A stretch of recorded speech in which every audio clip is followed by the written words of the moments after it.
Let's hear more from the stylophone.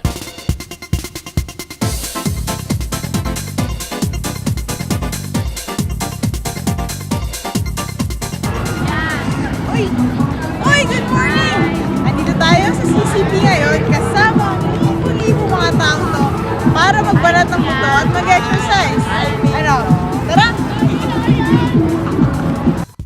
Simulan natin ang umaga sa madalas i-exercise ng lahat, ang jogging.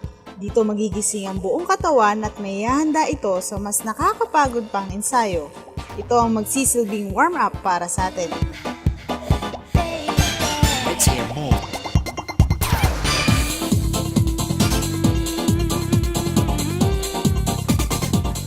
Pero ang magiging pampabuhay natin ngayon ay ang aerobics. Ang aerobics ay isang uri ng exercise kung saan halos lahat ng parte ng katawan ay gumagalaw na parang nasayaw. Sa aerobics, sinusubukan ang flexibility, muscle strength at cardiovascular fitness ng ating katawan. Karaniwang ginagawa ito sa labas na lugar at may instructor na nagtuturo ng exercise. Higit sa lahat, ang isa sa pinakamahalagang bagay sa aerobics ay ang background music or tugtog.